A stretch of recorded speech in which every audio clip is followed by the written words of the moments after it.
Lagi pengajuan izin aplikasi error? Mau ke kantor PTSP dari rumah terlalu jauh?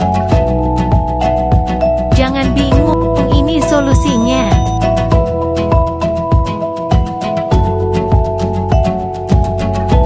Lakukan pengaduan secara online melalui website DPM PTSP Labura.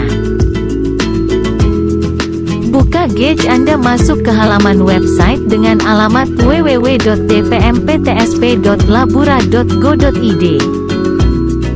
Masuk ke menu layanan, pengaduan, klik lakukan pengaduan. Isi data Anda di form pengaduan dan lakukan submit untuk mengirim pengaduan.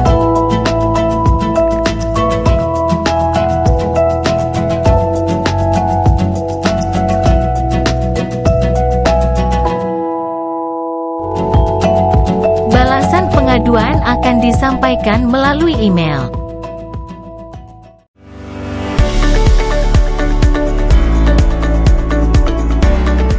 OSS Online Single Submission berbasis risiko.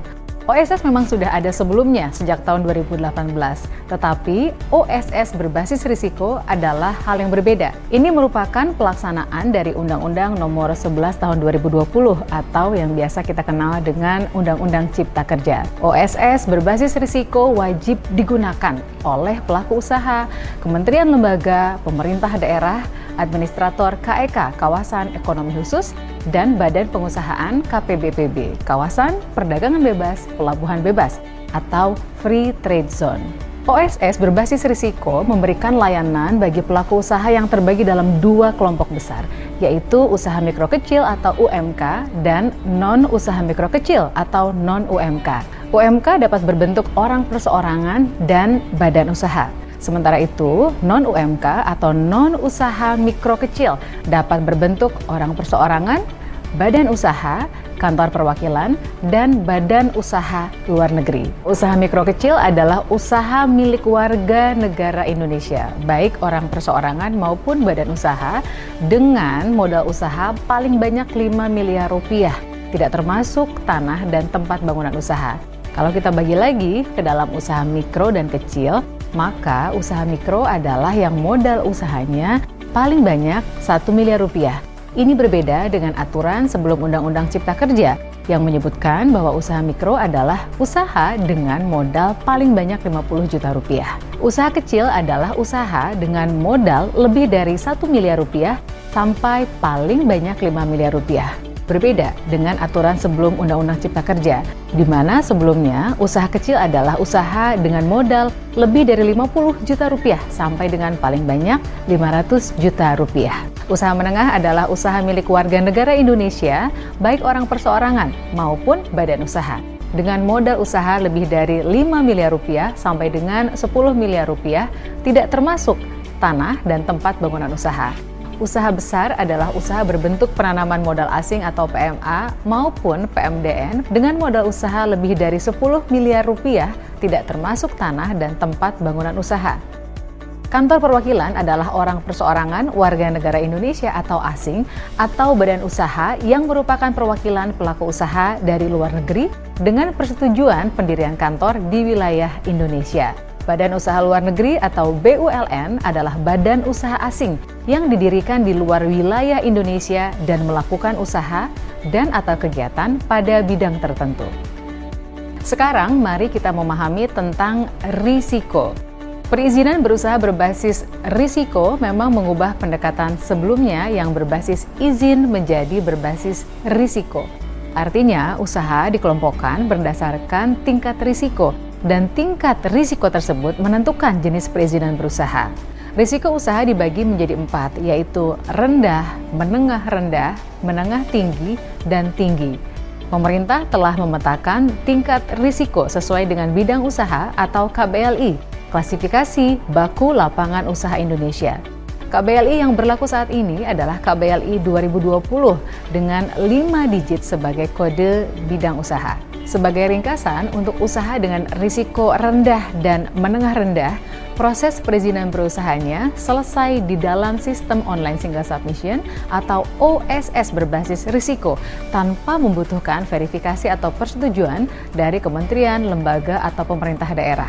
Sedangkan untuk usaha dengan tingkat risiko menengah tinggi dan tinggi, proses perizinan berusahanya dilakukan di dalam sistem OSS berbasis risiko, tetapi membutuhkan verifikasi atau persetujuan dari kementerian, lembaga, atau pemerintah daerah. Berikut adalah penjelasan detail perizinan berusaha yang dibutuhkan oleh masing-masing tingkat risiko usaha. Untuk usaha dengan risiko rendah hanya membutuhkan nomor induk berusaha atau NIB. Untuk risiko menengah rendah membutuhkan NIB dan SS, sertifikat standar berupa pernyataan mandiri, yang formatnya sudah tersedia di dalam sistem online single submission atau OSS berbasis risiko.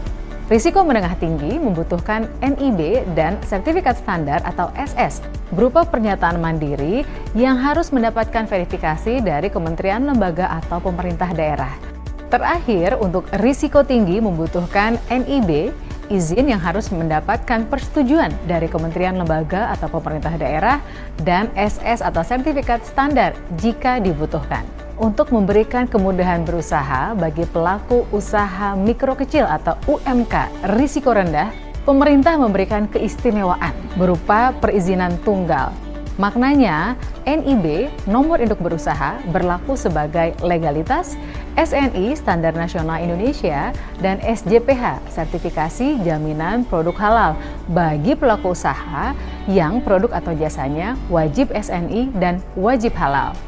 SNI berupa sertifikat bina UMK selanjutnya akan dilakukan pendampingan atau fasilitasi dari Badan Standarisasi Nasional atau BSN. Sementara itu untuk SJPH, sertifikasi jaminan produk halal, akan ditindaklanjuti dengan pendampingan dan fasilitasi oleh Badan Penyelenggara Jaminan Produk Halal atau BPJPH Kementerian Agama.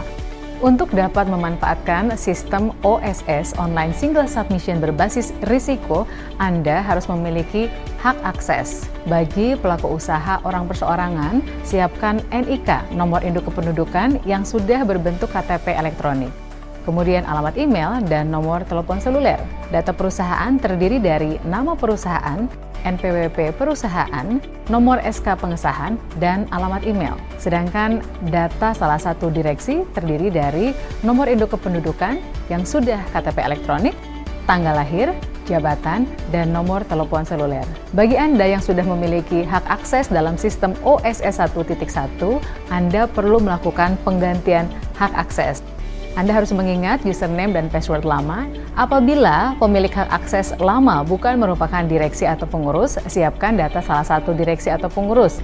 Terdiri dari nomor induk kependudukan, harus sudah ber-KTP elektronik, tanggal lahir, jabatan, dan nomor telepon seluler. Untuk melakukan proses perizinan berusaha, Anda perlu menyiapkan data pelaku usaha atau data badan usaha dan data usaha. Jika Anda adalah pelaku usaha orang perseorangan, siapkan data pelaku usaha yang terdiri dari NPWP pribadi jika sudah memiliki, BPJS Ketenagakerjaan jika sudah memiliki, dan BPJS Kesehatan jika sudah memiliki.